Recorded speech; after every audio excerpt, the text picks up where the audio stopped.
देखिए आप सभी के सामने जो ये क्वेश्चन पेपर दिखाई दे रहा है इस समय, ये बेसिकली 1 अक्टूबर 2022 को सोशल वर्क यूजीसी नेट का क्वेश्चन एग्ज़ाम हुआ था।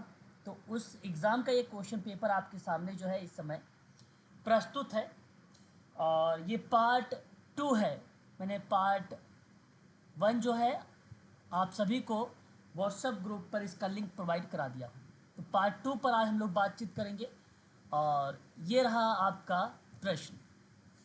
प्रश्न कहता है आपसे कि निम्नलिखित में से कौन उत्तर आधुनिकतावादी समाज का एक मुख्य अभिलक्षण नहीं है।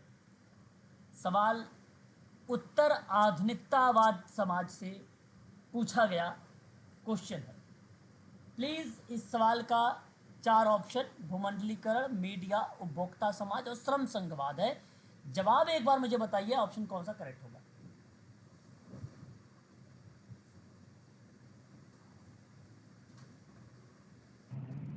Trade union. हाँ सर, ट्रेड यूनियन।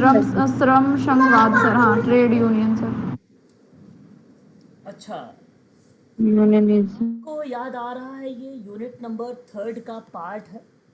किसी को याद आ रहा है यूनिट नंबर 3 के अंतर्गत मैंने आपको बताया था आधुनिकता और उत्तर उत्तर आधुनिकतावाद आधुनिक, जी सर, पढ़ाया है। के बारे में। तो ये बेसिकली वहीं से ये सवाल जो है आप लोगों की परीक्षा में जो है पूछा भी जा सकता है, और उसी के संबंध में ये क्वेश्चन आपके सामने प्रस्तुत हुआ है। ठीक है।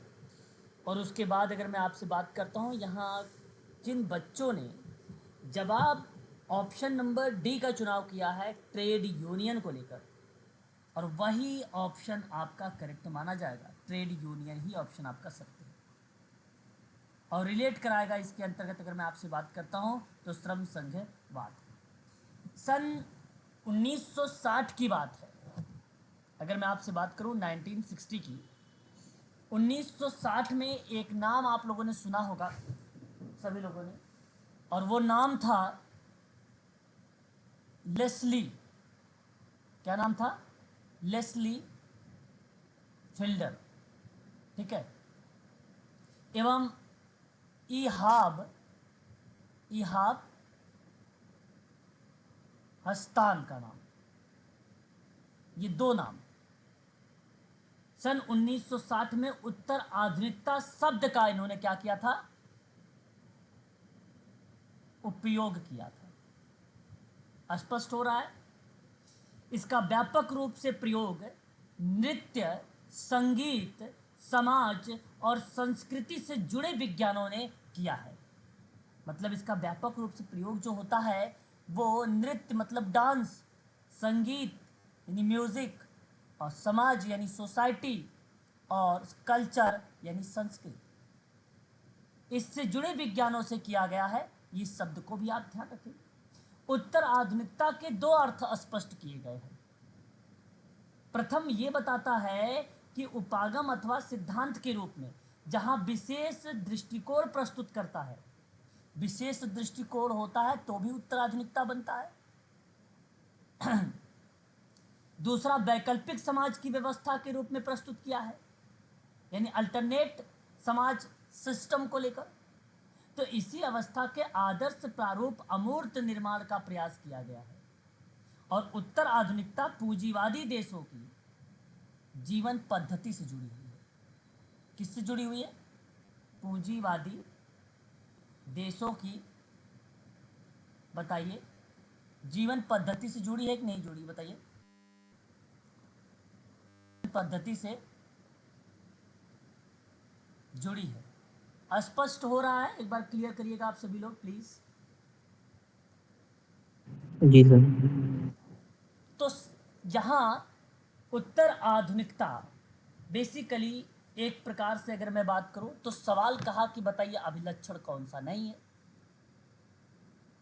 कौन सा नहीं है। अब देखिए, उत्तर आधुनिकता में मानवीय मूल्य और मानक को नकार दिया गया है। साथ ही साथ आप ये भी कह सकते हो कि श्रम संघवाद को भी नकार दिया गया है। परंतु उत्तर आधुनिकतावाद में ये व्यक्त करता है कि उत्तर आधुनिकता का कोई एकीकरण सामाजिक सिद्धांत है जो रिलेट कर सकता है भूमंडलीकरण, मीडिया और उपभोक्ता समाज। तो सही ऑप्शन आपका यहाँ पर जो माना जाएगा वो ट्रेड, क्योंकि ये अभिलक्षण है ही नहीं उत्तर आधुनिकता समाज का। Option number D. ठीक है, अगले सवाल पर रुक करेंगे। ये कुछ तथ्य थे जो तथ्य आपके आगामी परीक्षाओं को रिलेट करा सकते हैं, है ना। 18 जून 2024 को यूजीसी नेट का एग्जाम है, तो ध्यान रखिए इस प्रश्न को, क्योंकि आरपीडब्ल्यूडी एक्ट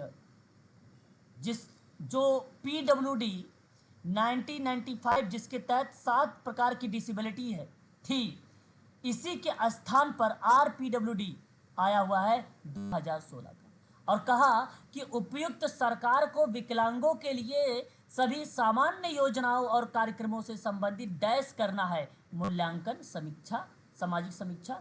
सही ऑप्शन आपका क्या बन जाएगा यहाँ पर? सोशल ऑडिट, यानी सामाजिक समीक्षा। ठीक है, सरकार को दिव्यांगों के लिए ना सभी सामान्य योजनाओं और कार्यक्रमों से संबंधित सोशल ऑडिट करना होता है। सोशल ऑडिट का मतलब जो भाई चीज़ें प्रावधान के अंतर्गत आ रही हैं तो उसमें शामिल करना चाहिए। सर इसमें मूल्यांकन भी तो हो सकता है ना? किस चीज का मूल्यांकन करोगे आप? सर योजनाओं और कार्यक्रमों का। अरे भाई ये बताओ, कहा आपसे सवाल क्या है, आप ध्यान दो ना। कहा कि उपयुक्त सरकार को, सरकार मूल्यांकन थोड़ी ना करती है, सरकार योजना कार्यक्रमों के संबंध में थोड़ी नहीं कहेगी भाई इतने लोगों के पास पहुंचा, इतने लोगों के पास नहीं पहुंचा। जी जी जी जी जी जी यहाँ जी उपयुक्त जी सरकार ठीक को है सर। दिव्यांगों के लिए सभी सामान्य योजनाएं और कार्यक्रम से संबंधित है सभी, तो हम उसमें जितनी योजनाएं सरकार चलाएगी, जितनी कार्यक्रम सरकार चलाएगी, तो उसमें उन दिव्यांग लोगों के लिए प्रावधान करना चाहिए। दिव्यांग लोगों के लिए भी कुछ ना कुछ चीज़ें डाल देनी चाहिए, वही सोशल ऑडिट कहलाता है। ये सवाल है आपके साथ और ये बातें कही गई जी सर, और ये सत्य है। ऑप्शन नंबर बी आपका अनुश्रवण गलत होगा, मॉनिटरिंग निगरानी होता है और प्रतिपुष्टि होगा ही नहीं। ठीक है, ऑप्शन नंबर बी क्लियर है। इस सवाल का जवाब बता दीजिएगा। तो फिर इसी के संबंध में और फैक्ट को मैं बताने उचित समझूंगा आरपीडब्ल्यूडी एक्ट के बारे में। चलो आगे बढ़ता हूँ फिर इससे आगे। अगला सवाल आपके सामने, क्वेश्चन नंबर किसी को याद है कौन सा क्वेश्चन चल रहा है? ये चलो 25। अच्छा ये 25 आ गया। चलो क्वेश्चन नंबर 25 देखिए, प्रोग्रामिंग, यानी आपसे अगर मैं बात करूं तो यहाँ नीचे 2 कथन दिए गए हैं, एक अभिकथन है और एक कारण दिया गया है। तो अभिकथन में कहा गया कि प्रोग्राम मीडिया का स्वरूप लोकतांत्रिक है जिसका इस्तेमाल समूह कार्य व्यवहार में होता है। क्या इस बात से सहमत हैं?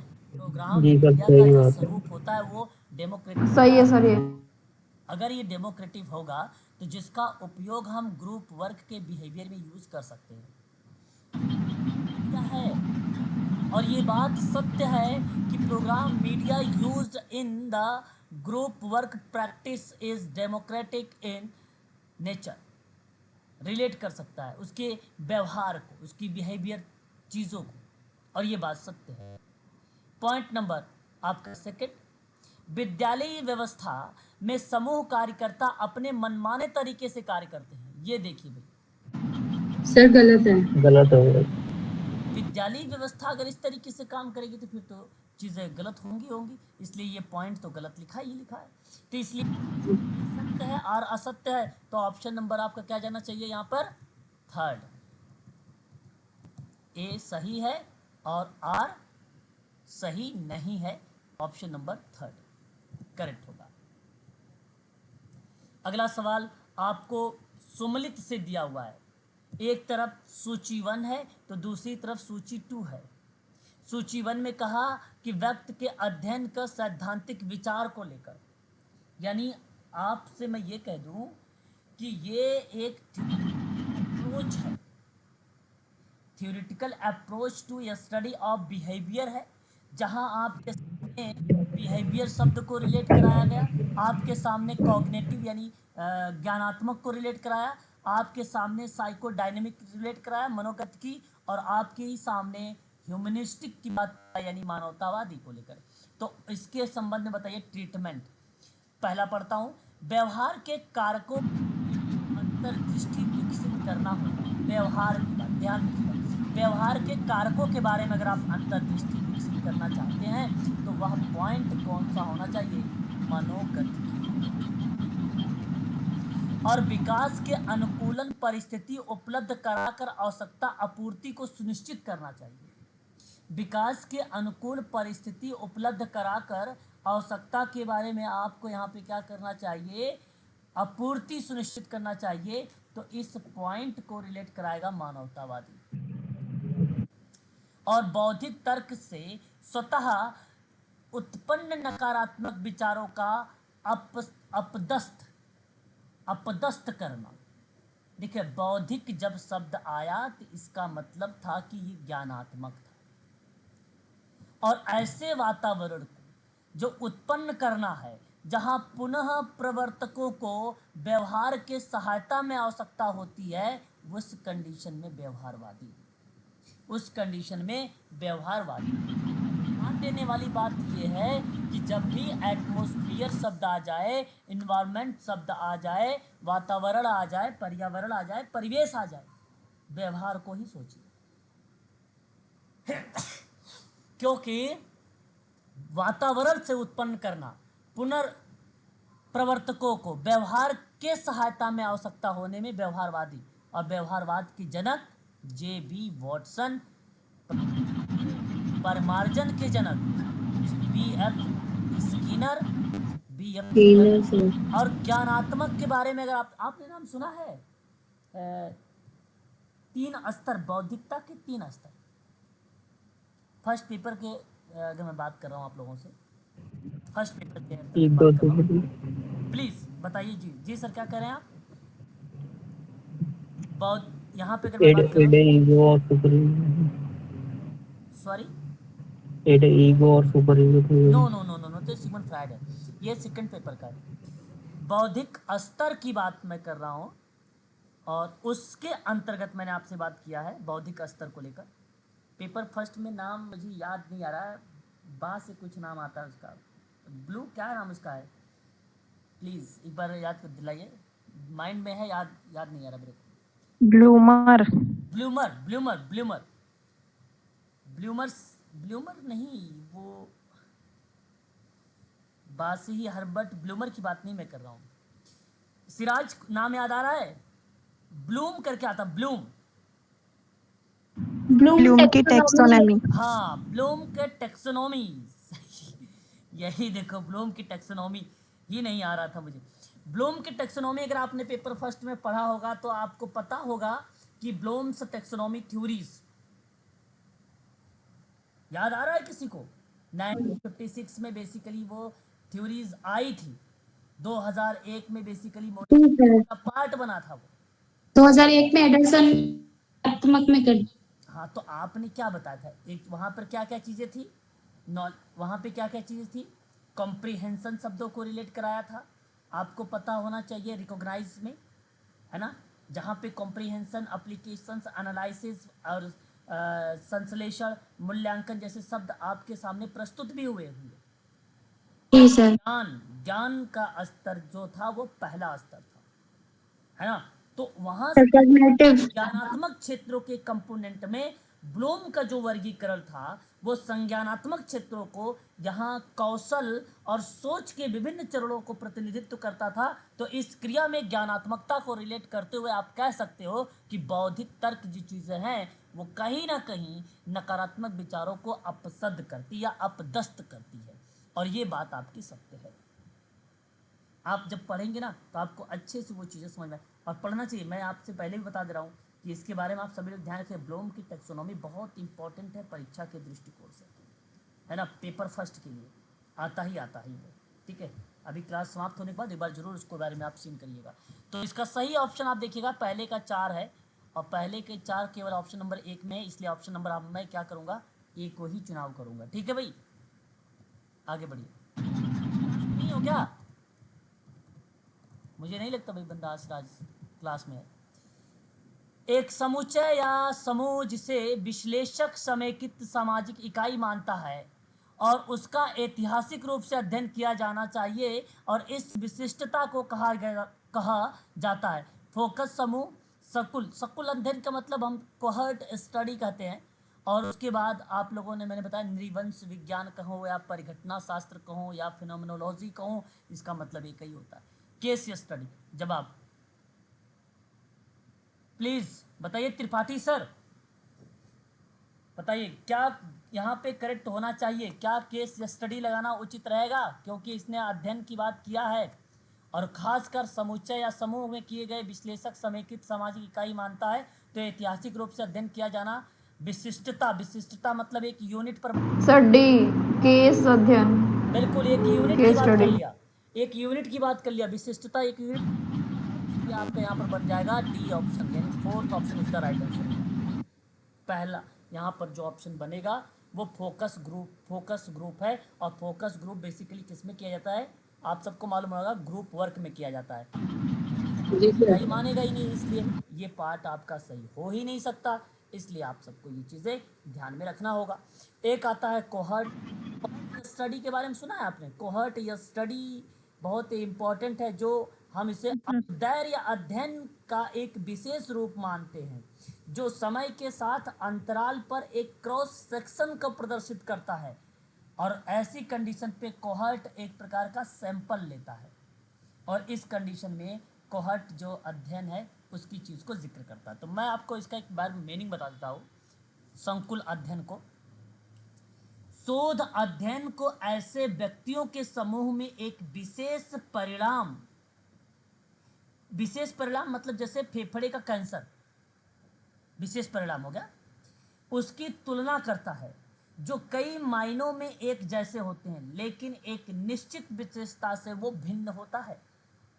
महिला नर्स जो धूम्रपान करती है उसकी तुलना उन लोगों से की जाती है जो धूम्रपान करती हैं, धूम्रपान ना करें। इस कंडीशन में जो मेथड्स यूज होता है इस प्रकार का कोहर्ट डिजाइन कहलाता है। तो कोहर्ट एक प्रकार का गैर प्रयोगात्मक या अवलोकन अध्ययन डिजाइन है। गैर प्रयोगात्मक या अवलोकन अध्ययन डिजाइन है, उसे कोहर्ट स्टडी कहते हैं, है ना? ये बात ध्यान रखना है। परिघटना शास्त्र, हम लोग इसे इंग्लिश में क्या कहते हैं? फिनोमिनोलॉजी कहते हैं। और ये होता क्या है? ये व्यक्तिनिष्ठ अनुभव और चेतना के संरचनाओं का दार्शनिक अध्ययन है। घटना विज्ञान हो, संवृत्त शास्त्र हो, दृश्य प्रपंच शास्त्र हो या प्रतिभा संवाद हो, इस कंडीशन में होता है। इसकी स्थापना बेसिकली परिघटना शास्त्र की 20वीं शताब्दी में नाम आता है हुर्सिल का, एडमंड हुर्सिल, ठीक है। और इसमें श्रात एक नाम आप सुनते होंगे ऑप्शन में, श्रात विद्वान का नाम है, ठीक है, ये नाम आता है। एक और नाम इंपॉर्टेंट बताऊंगा, मॉरिस मार्लेस या मार्लो कर ले, मार्लो पॉन्टी, ये दो नाम, ये बहुत इंपॉर्टेंट नाम है परिघटना में। और एडमंड हुर्सिल का और एक शास्त्र का, ये परीक्षा में आ चुका है, शास्त्र वाला ये आ चुका है, ठीक है। ये इंपॉर्टेंट नाम है, इसको आप ध्यान रखिएगा सभी लोग, ठीक है ना? तो जिस तरह से कोई व्यक्ति घटना और उसके साथ अपने संबंध को समझता है और व्याख्या करता है, वह उत्तेजनाओं के प्रति व्यक्ति की वस्तुनिष्ठ प्रतिक्रियाओं और किसी के व्यवहार के लिए अनुमानित अचेतन प्रेरणा को विपरीत कंडीशन में दर्शाता, वही परिघटना शास्त्र कहलाता है। और केस स्टडी तो आपको पता है भाई, इतिहास वगैरह के बारे में जिक्र करने लगता है, हिस्ट्री वगैरह के, तो उन कंडीशन में बेसिकली उसका नाम आ जाता है ना? प्रीनेटल, पोस्टनेटल, नियोनेटल, मनोरंजनात्मक, पड़ोसी और उसका पृष्ठभूमि और उसकी नौकरी, जॉब, है ना, इत्यादि के बारे में जब आप अध्ययन करने लगते हो तो वो क्या कहलाता है? एक प्रकार के केस स्टडी कहलाता है। अगला सवाल देखिए आपके सामने प्रस्तुत है, कहता है निम्न को यूएन घोषणा पत्र में विनिर्दिष्ट संधारणीय विकास लक्ष्यों का वर्गीकरण किया गया है और आपको यहाँ पे डिफाइन करना है। प्लीज एक बार बताइए। सर इंग्लिश में दिखा दीजिए इसको एक बार। अच्छा जी, बिल्कुल बिल्कुल इंग्लिश में भी देख लीजिए, यहाँ पर आपके सामने प्रस्तुत सर किया ए है। बी और पहले डी। नहीं, नो, पहले नो पॉवर्टी, फिर जीरो हंगर, उसके बाद गुड हेल्थ एंड वेलबींग, अरे तो उसके बाद सर ये क्वालिटी आप एजुकेशन। सोचिए ना, पहले पहले क्या है आपके सामने, नो पॉवर्टी, इसका मतलब सी बोलिए, यानी थर्ड। उसके बाद अगर मैं आपसे बात थर्ड के बजाय अगर मैं कहूँ एक, और उसके बाद आपको क्या कहना है, नो हंगर यानी दो, है ना। उसके बाद आपको कहना है good health well and well being, good health and yes sir.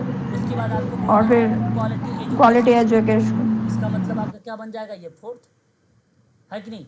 पांचवें नंबर पे बताइए, बहुत इंपॉर्टेंट है पांचवा, बताइए। Equality, gender gender equality, equality. बिल्कुल बहुत बढ़िया। जरा छठे नंबर बताइए सर, जल छठे एवं नंबर पर सर जल एवं स्वच्छता, है ना। Clean water and sanitation. बिल्कुल सही जवाब। तो कम से कम 10 याद करके जाइएगा क्रम में, और वैसे तो अगर 6 है तो 90% आप तैयार हो, अगर इसमें 6 अगर आपको याद है तो बहुत बढ़िया, ठीक है। तो इसका मतलब ये हुआ कि आपको अब इसको क्रम में दर्शाना है। तो आप देखिए जहाँ पे सी पहले लिखा होगा और बी दूसरे नंबर पे लिखा होगा, सी पहले पर है और बी दूसरे नंबर पे है, तीसरे पे ए, चौथे पे डी, तो ऑप्शन नंबर 4 आपका करेक्ट हो जाएगा। पता है ये सस्टेनेबल डेवलपमेंट गोल्स की बात कर रहा है, एसडीजी की बात कर रहा है, जो 2015 में आया था 2030। और आपको जी ये भी सर। पता होना चाहिए कि ये एसडीजी एमडीजी पर आया था। जो एमडीजी था, मिलेनियम डेवलपमेंट गोल जो था, जो 2000 से लेकर 2015 के बीच में चला था, अभी 2030 तक चल रहा है। इसमें जी कुल सर। टोटल 169 जो है उसके एसोसिएटेड उद्देश्य के रूप में रखे गए हैं। कुल 193 सदस्य देश हैं ये। और ये प्रभावी कब से हुआ, प्रभावी कब से हुआ, 1 जनवरी 2016 से हुआ। 15 साल तक का लक्ष्य है। सबसे पहला सम्मेलन, पृथ्वी सम्मेलन ब्राजील रियो डी जनेरियो में हुआ था, जून 1992 में हुआ था, और जहां पे अपनाया गया था 21, बताइए, एजेंडा। एजेंडा 20। हाँ, ठीक है। तो ये तथ्य हैं, इन तथ्यों को भी आप जरूर ध्यान रखिए। कुल तो सर एसडीजी पहले आया था, एमडीजी पहले आया था? पहले एमडीजीएस आया एम था, पहले सहस्त्राब्दी, एमडीजी आया था। हाँ पहले मिलेनियम डेवलपमेंट गोल आया था, बिल्कुल सही जवाब। इंग्लिश भी देखिएगा सर। चलिए अगला सवाल आपके सामने कहता है कि नीचे दो कथन दिए गए हैं, एक तो अभिकथन है, दूसरा कारण है। जवाब बताना है। भारत में सकल प्रजनन दर प्रजनन के प्रतिस्थापन स्तर को अंकन है। क्या बात है भाई, इस सवाल में आपकी क्या राय हो सकती है, प्लीज एक बार स्पष्टीकरण जरूर करिएगा।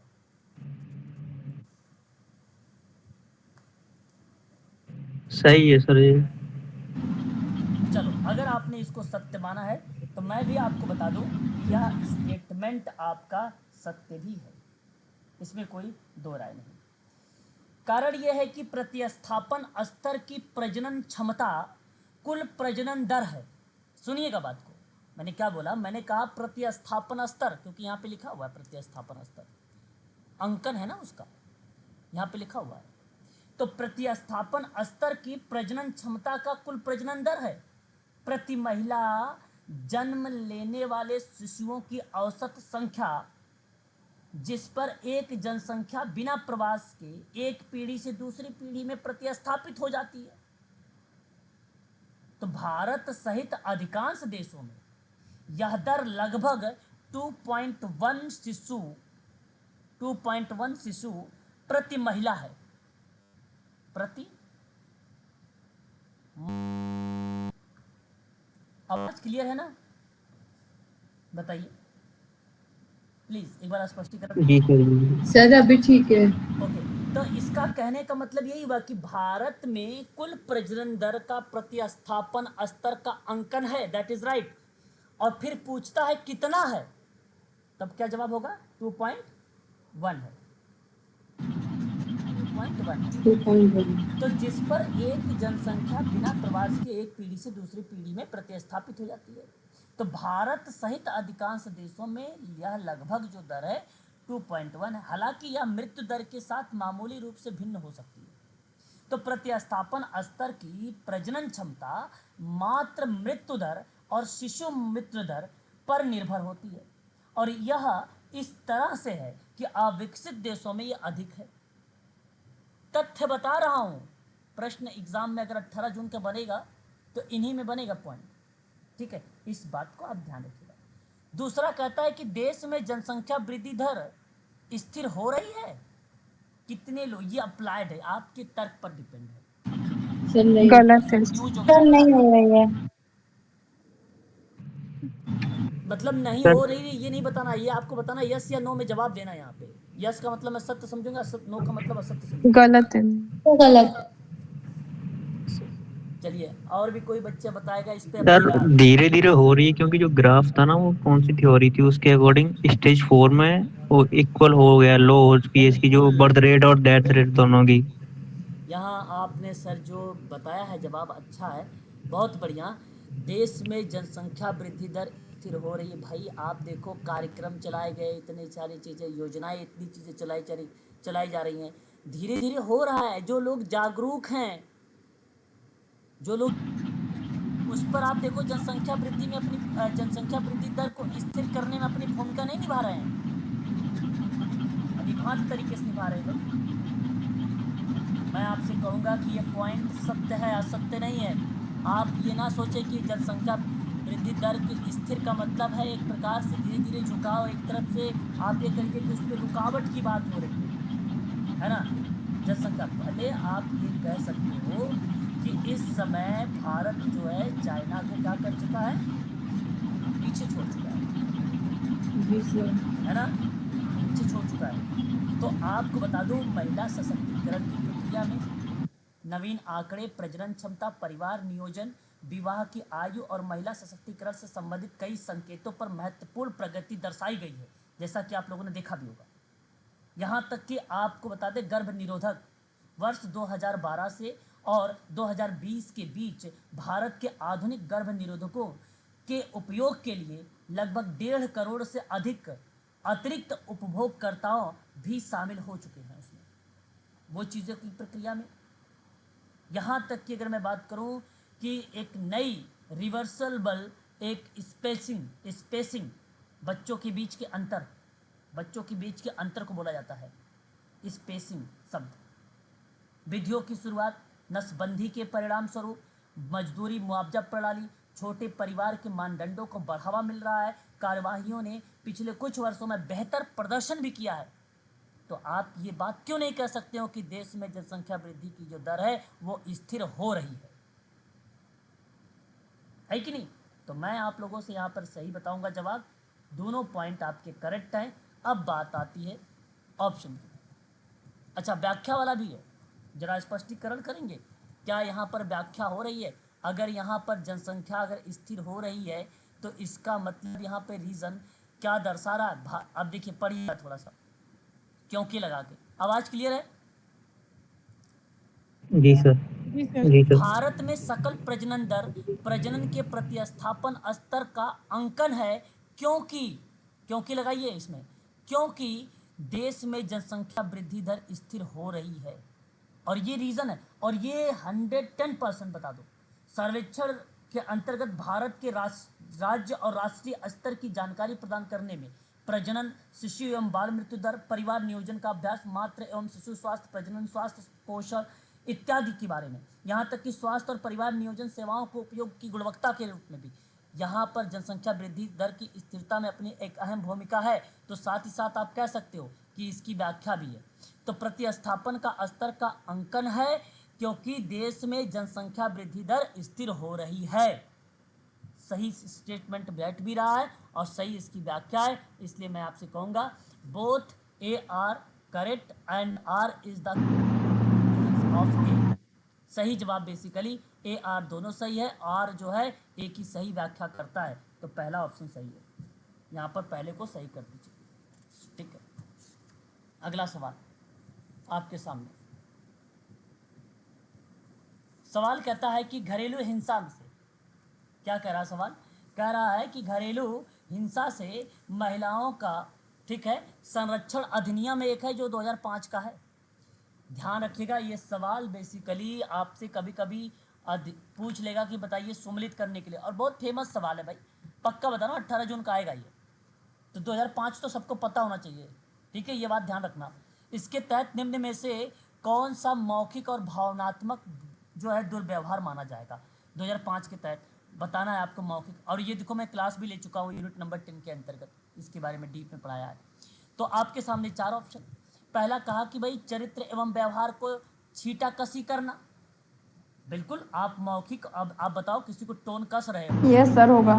तो छींटाकशी कस रहे हो तो मौखिक रूप से आप उसको भावनात्मक और मौखिक रूप से सामाजिक व्यवहार कर रहे हो कि नहीं कर रहे हो? कर रहे हो। होगा सर। अब फिर कहता है कि आर्थिक रूप से स्वतंत्र हो। देखो आर्थिक रूप की कोई बातें नहीं भैया, पैसा वैसा कहाँ चीज़ चल रही है यहाँ पे, फाइनेंशियल वगैरह कुछ चले नहीं रहा, तो ये गलत होगा, इसको हटा दीजिए, बिल्कुल हटाइए। लड़का ना पैदा होने पर बेइज्जत करना, ये भी होगा सर। होता है, ये सत्य है, क्योंकि घरेलू हिंसा के संबंध अधिनियम में अगर 2005 की बात करता हूँ, ये मौखिक रूप से भावनात्मक रूप से आप उसको दुर्व्यवहार कर रहे हो उसके साथ, आप ये सत्य बात है इसमें। डांटना और गाली देना, ये भी कर रहे हो, आसान ये भी होगा सर। बहुत आसान सवाल है, बहुत आसान है। तो ए सी डी को लगा दीजिए। ए सी डी कहाँ पर है बताइए?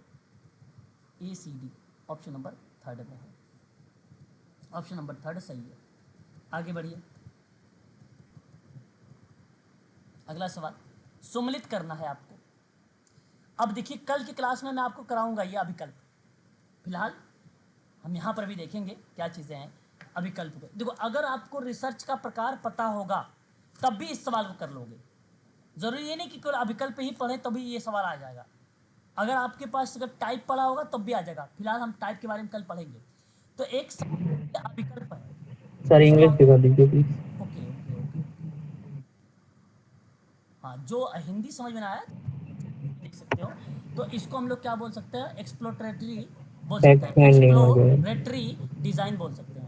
तो क्या मैं यहाँ पर जो समावेशी अभिकल्प है वो फैक्ट फाइंडिंग के अंतर्गत करूँगा? समावेशी का मतलब बेसिकली अगर हम बात करते हैं फैक्ट पर आधारित, मैंने कारण आप वहाँ पे देखिएगा प्रकार में, तो मैं आपको वहाँ पे तथ्य शब्द जरूर बोला है, वीडियो देखेंगे तो आपको मिलेगा।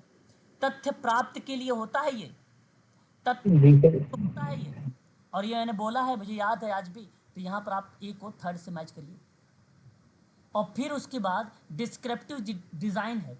क्या डिस्क्रिप्टिव डिज़ाइन को परिघटना वर्णन कह सकते हैं? डिस्क्राइब, देखो यहाँ पे ऑलरेडी लिखा हुआ है, तो हम यहाँ पे परिघटना विवरण को रिलेट कर सकते हैं, बिल्कुल बात सत्य है। और मैंने आपको बताया भी कि वर्णनात्मक जो होता है वो वर्णन करता है स्थितियों का, किसका? स्थितियों का वर्णन, मैंने नोट करवाया है, स्थिति का वर्णन होता है इसमें, शॉर्ट नोट्स में आप लोग देख भी सकते हो उसके बारे में।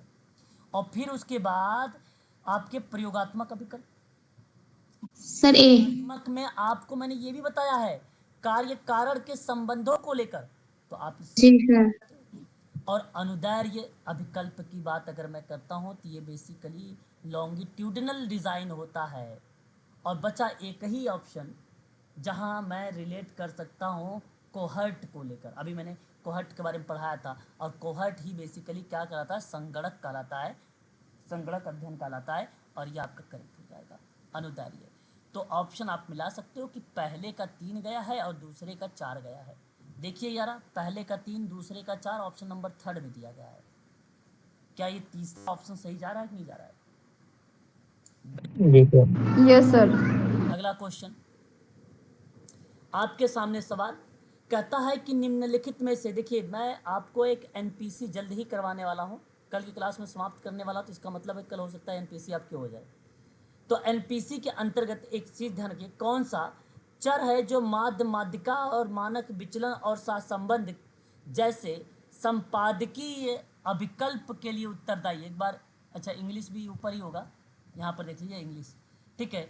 माध्य, ठीक है, आपके सामने माध्य है, तो इसका मतलब है कि ये मीन को रिलेट कर रहा है, माध्यिका है यानी मीडियन को रिलेट कर रहा है, मानक विचलन है यानी स्टैंडर्ड डिवीजन को रिलेट कर रहा है, और सहसंबंध है यानी इसका मतलब कोरिलेशन को ये जो है कर रहा है। अब बताना है कि इसके साथ संबंध जैसे संपादकीय, संपादकीय मतलब एडिशन भी आप कह सकते हो, एडिटर भी आप बोल सकते हो, अभिकल्प या अभिकलन के लिए उत्तरदायी होता है। तो आपके सामने यहाँ पे देख सकते हो 4 ऑप्शन है। सन जो है संवर्गीयकरण चरण होगा एक, अंक गणितीय चर होगा एक, और एक वर्गीकरण चर होगा, एक नमूनाकरण का चर होगा। अब आपको देखिए जरा बताइए इसका सही ऑप्शन कौन सा होना चाहिए। ऑप्शन नंबर में आपको बताना है, क्योंकि देखो सहसंबंध है, मानक है, मीडियन है, मोनक मीन मीडियन आपका आ जाता है, मानक विचलन आ जाता है, सहसंबंध आ जाता है। इस कंडीशन में जो भी क्रिया होती है तो वह बेसिकली अंक गणित सर, न्यूमेरिकल वेरिएबल। वो सभी चीज़ें न्यूमेरिकल ही बेस्ड होता है। और क्लास कैटेगरी देखो क्या आता है, जैसे आपने सब्जियों का नाम अलग कर दिया, फलों का नाम अलग कर दिया, कैटेगरीज वाइज कर दिया, और कैटेगरीज वाइज के साथ साथ वर्गीकरण शब्द ही दोनों एक है। जाहिर सी बात है, अगर कैटेगरी नहीं हो रही है तो क्लासिफिकेशन भी नहीं होगी, इसमें कोई दो राय नहीं है। ठीक है। डमी, डमी एक प्रकार का वेरिएबल्स है।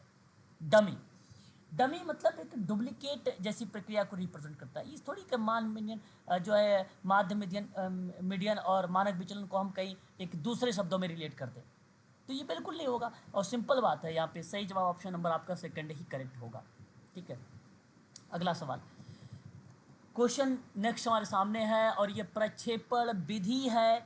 आज ही मैंने आप लोगों को थोड़ा सा इसके अंतर्गत कुछ पॉइंट्स आते हैं जहां मैंने आपसे जिक्र किया था टीएटी के बारे में, सीएटी के बारे में, हरमन रोसाध्याय शाही धब्बा परीक्षण के बारे में।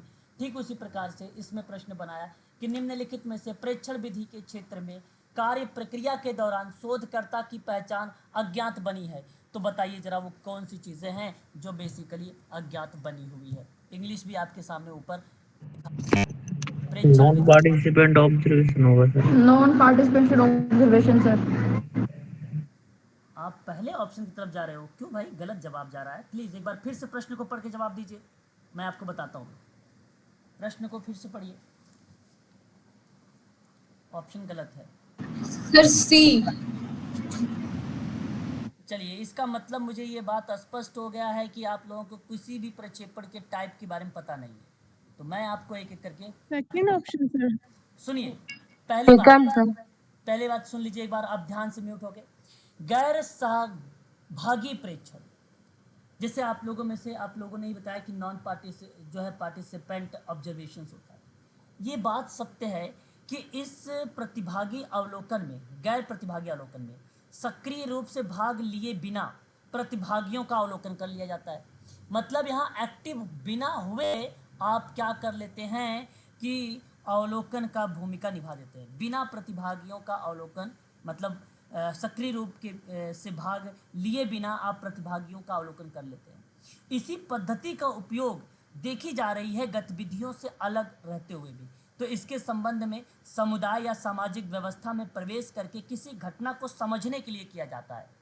सपोज मैंने आपको जैसे वाइवा लिया था, वाइवा के दौरान मैं आपकी क्लास में बैठा हूँ, आप किस तरीके से ये स्टडी करा रहे हैं मैं ये देख रहा हूँ। उसी क्रिया को इस भूमिका में लिया जाता है गैर सहभागी प्रेक्षण। परंतु एक ऑप्शन आता है सहभागी प्रेक्षण, पार्टिसिपेंट ऑब्जर्वेशंस कहते हैं हम लोग इसको। इससे आप क्या समझते हैं? इसका मतलब ये होता है कि वह अपने अध्ययन के दौरान अपने निजी ये अपने सामाजिक परिवेश के मूल्यों को सामने ना लाए, मतलब पहचान अज्ञात बनी रहती है। फिर से सुनिए, इसका तात्पर्य है कि वह अपने अध्ययन के दौरान अपने निजी ये अपने सामाजिक परिवेश के मूल्यों को सामने ना लाए और वह नृजातीय समूह का अध्ययन उनके स्वयं के मूल्यों के संदर्भ में करे तो सहगामी या सहभागी प्रेक्षण कहलाता है। और सहभागी प्रेक्षण के माध्यम से अध्ययन के दौरान आप से आशा ये की जाती है कि आप अध्ययन मूल्य निरपेक्ष होकर करेंगे, मूल्य निरपेक्ष होकर करेंगे। और निरपेक्ष का अर्थ क्या होता है?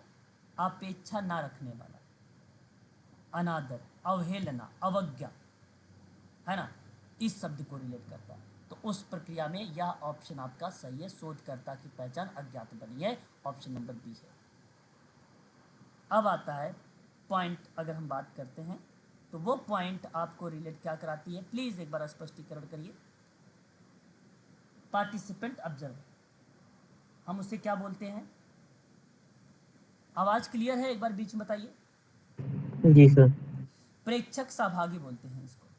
अब प्रेक्षक सहभागी को पार्टिसिपेंट ऑब्जर्वेशंस के प्रक्रिया में भी हम लोग इसको रख लेते हैं, है ना? ठीक है।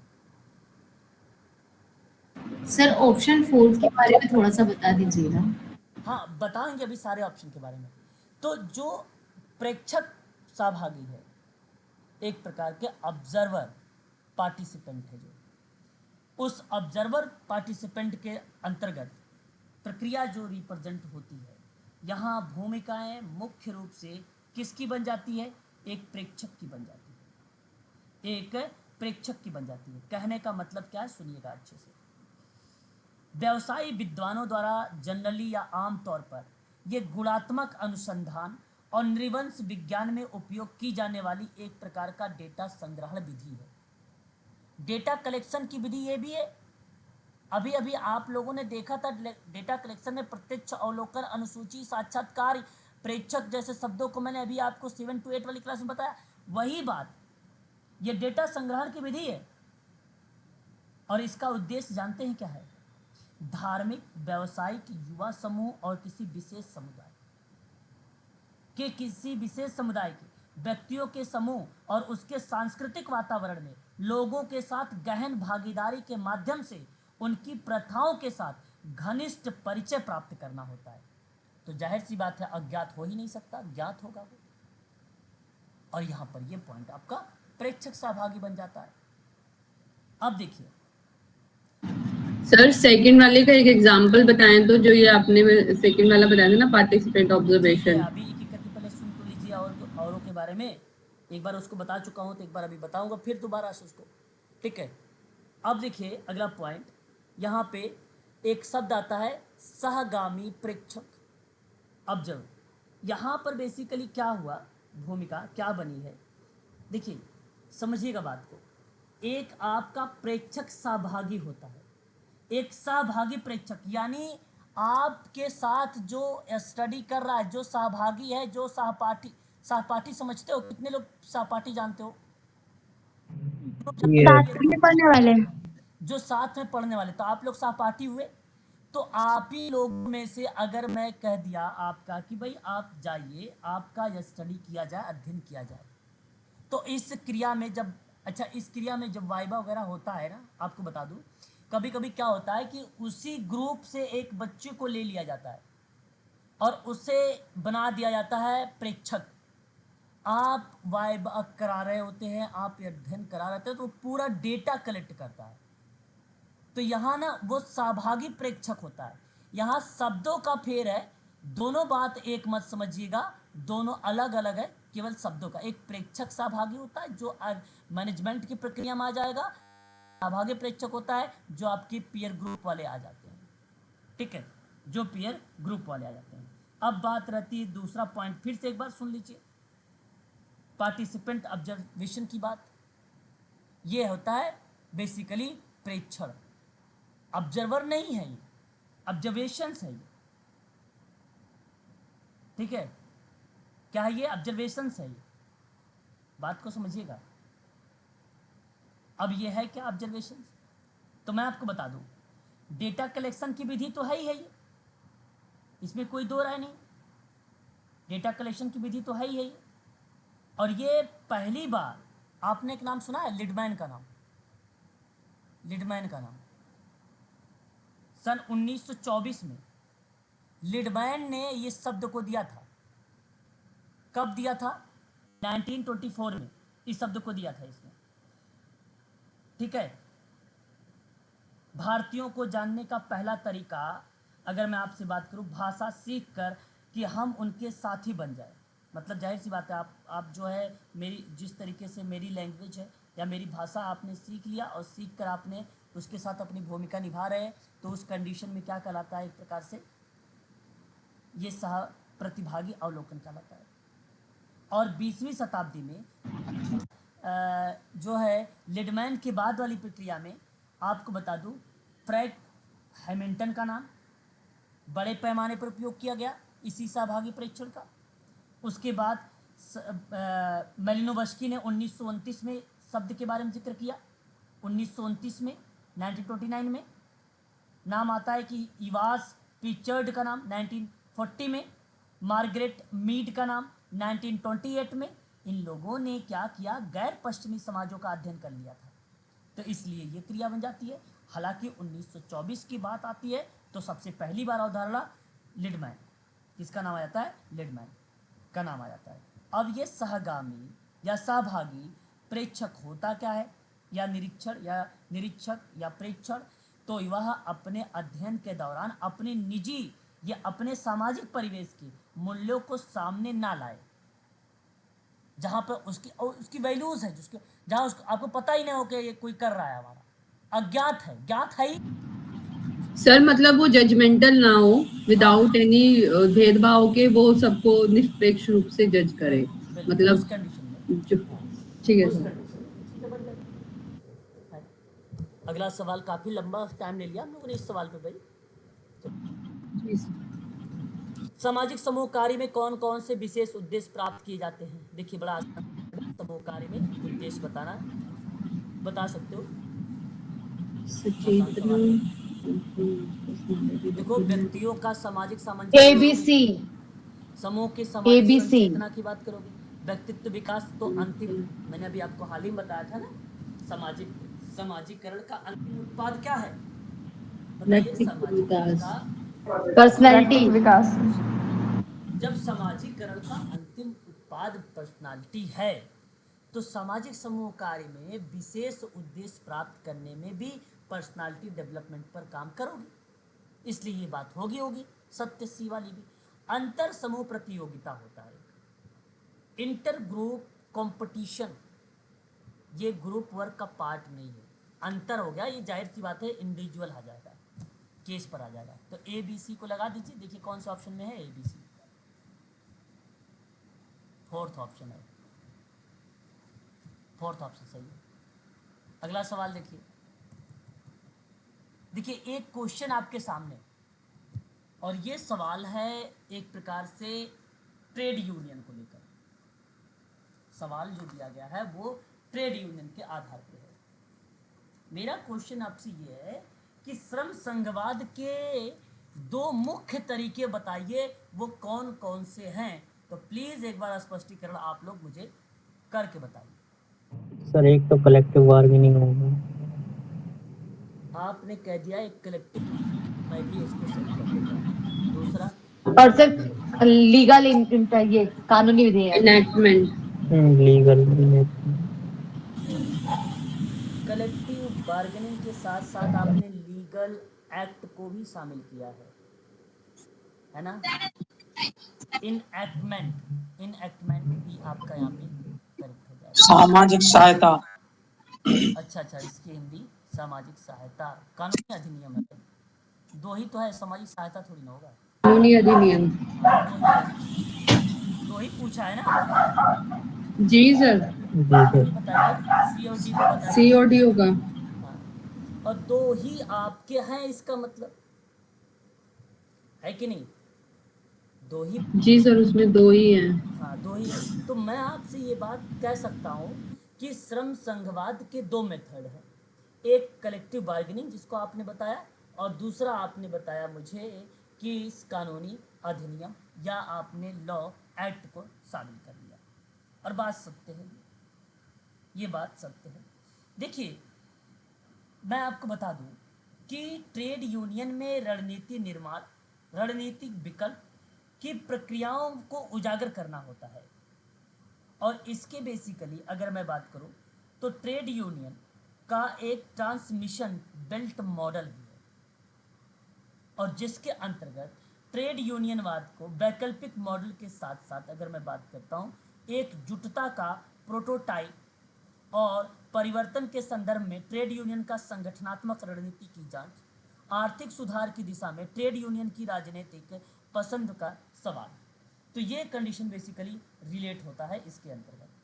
तो आप सभी लोग ध्यान रखिएगा, इसके दो टाइप हैं, उन दो टाइपों में भी ये दो नाम इम्पॉर्टेंट रहेंगे आप सबके लिए। दो बेसिकली फीचर भी बेसिक देखने को मिल जाते हैं, एक आता है निगोटेशन शब्द और एक आता है मोबिलाइजेशन शब्द, जो रिलेट कराता है यूनियन ट्रेड के अंतर्गत या ट्रेड यूनियन के अंतर्गत टू फीचर मेथड। तो ये भी याद रखिएगा, प्लस में 2 श्रम तरीके याद रखिएगा। तो सही जवाब सी और डी को लगा दीजिए, वही ऑप्शन आपका करेक्ट हो जाएगा और सी और डी ऑप्शन नंबर 3 में दिया गया है। सर और भी टाइप के होते हैं सर ट्रेड यूनियन के? जी सर, क्या कह रहे हैं, फिर से रिपीट करें। ट्रेड यूनियन के और भी टाइप्स होते हैं सर, जैसे कि व्हाइट कॉलर ब्लू कॉलर देखो वाले इस वैसे तो तरह अगर हम से? बात करते हैं तो उसमें श्रम संघवाद के कई प्रकार हमें देखने को मिल जाते हैं। पर्टिकुलर कोई ये नहीं कि श्रमिक की दशाओं को समुच्चय करने या श्रमिकों के संरक्षण के संबंध में ही यही टाइप है। श्रम संघवाद के अंतर्गत आंदोलन की भी भूमिका बन जाएगी, वो भी बन जी जाएगी। सर। परंतु एक बात ध्यान रखने वाली बात यह है कि श्रम संघ के अंतर्गत ना ये जैसे सामाजिक बीमा है, तो बीमा बेसिकली जाहिर सी बात है इंश्योरेंस आपका नहीं होगा, ना ही आपकी सामाजिक सहायता कोई श्रम संघवाद का टाइप बनेगा, ना ही छटनी तो बिल्कुल नहीं होगा। छटनी तो आप एलिमेंट ही कर दो तो बेटर रहेगा, छटनी तो आप एलिमेंट ही कर दो तो बेटर रहेगा आप सबकी। तो टाइप तो बेसिकली बहुत सारे इसके होते हैं, लेकिन श्रम संघवाद में 2 ही यहाँ पे प्रश्न पूछा और 2 में एक सामूहिक सौदेबाजी हो गया, एक कानूनी अधिनियम हो गया, और यही आपका करेक्ट। जी सर। जी सर। ठीक है, वकालत हो गया आपका, एक प्रकार होता है। सदस्यों को प्रतिनिधित्व करना भी एक प्रकार का एक टाइप बन जाता है ना, वो भी आपका प्रकार ही है कि नहीं, बताइए। जी सर।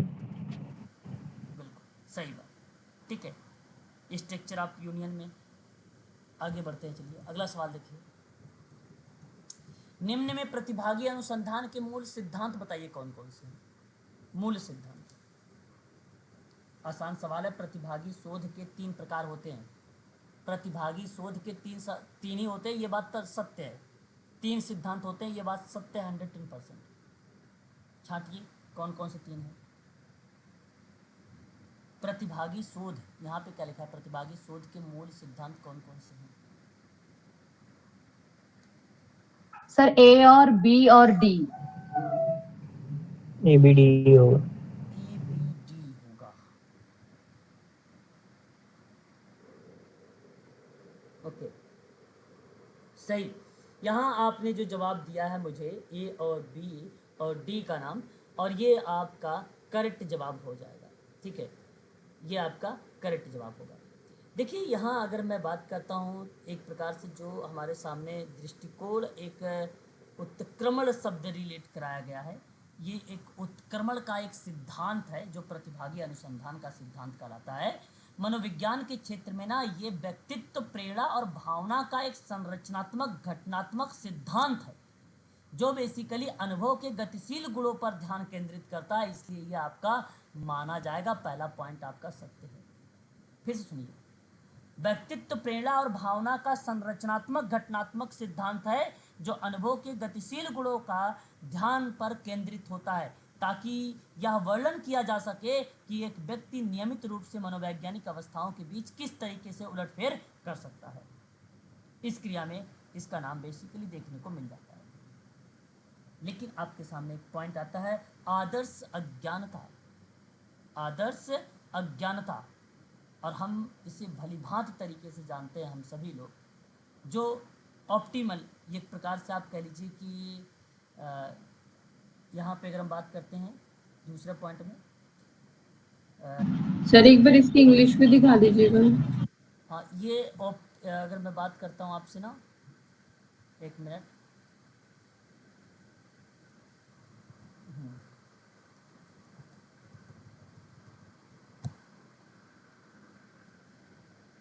देखिए आपने RR का नाम सुना है, RRA का नाम सुना है। रैपिड रूरल अप्रेजल का नाम सुना है। सर सुनिए। अरे भाई जिस तरीके से PRA होता है उस तरीके से RRA भी होता है। तो सर सुनिए, हाँ, RRA के अंतर्गत पार्टिसिपेटरी, यहाँ पर रिसर्च के अंतर्गत कहा कि भाई प्रिंसिपल्स बताइए तो एक शब्द इसमें रिलेट हुआ और वो शब्द रिलेट हुआ आपके सामने ऑप्शन बी और वो बना आदर्श अज्ञानता। आदर्श अज्ञानता है क्या, यहां पे बता दूं, इष्टतम अज्ञानता, आदर्श को इष्टतम अज्ञानता कहा जाता है। इसका मतलब ये है कि यह जानना कि क्या जानने योग्य है और क्या नहीं, तो जिससे शोध परियोजना के लिए आवश्यक जानकारी एकत्रित करने में मदद मिलती है। इससे बहुत अधिक अप्रासंगिक डेटा भी एकत्रित करने से बचा जा सकता है, इसलिए आदर्श अज्ञानता यहाँ पे रिलेट होती है ना। और त्रिकोणासन, त्रिकोणासन सत्यापन होता है, इसको त्रिभुजन भी कहते हैं। इसका मतलब है कि यह सूचना एक से अधिक अक्सर 3 संकेतों के या 3 स्रोतों के उपयोग से होता है। जानकारी प्राप्त करने के लिए ऐसा कोई तरीका नहीं जिसे सर्वोत्तम कहा जा सके, इसलिए सूचना की सटीकता में सुधार करने के लिए त्रिकोणासन RRA की एक महत्वपूर्ण तत्व बन जाता है। इसलिए आपको ये बातें भी ध्यान में रखनी हो। त्रिकोणासन हो गया, इष्टतम अज्ञानता हो गया, उचित अशुद्धता हो गई, RRA की खोज करना हो गया, ग्रामीण लोगों से साथ साथ जो है सीखना हो गया। ये सभी बेसिकली एक प्रकार से क्या कहलाते हैं, सिद्धांत कहलाते हैं, प्रिंसिपल्स होते हैं सभी। इसके अंतर्गत बहुत सारी डेटा संग्रहित करने के लिए, जैसे अर्ध संचरित साक्षात्कार हो गया, समूह चर्चा हो गई, फोकस समूह चर्चा हो गया, प्रत्यक्ष अवलोकन हो गया, ठीक है। जिससे अगर हम बात करते हैं मुखबिर, मुखबिर जानते हो किसको कहते हैं, मुखबिर, मुखबिर, मुखबिर जानते सर हो? जो इंफॉर्मेशन देता है, सर जो गुप्त सूचना देता है, जो सूचना देता है, ठीक, वो भी हो जाता है। तो यहाँ तो आप इन्हीं तीनों को लगाइए, विशेषज्ञ दक्षता को हटा दीजिएगा, प्रतिभागी विशेषज्ञता को भी हटा दीजिए, बाकी 3 को लगाइए। देखिए कोई ऑप्शन में है, ABD।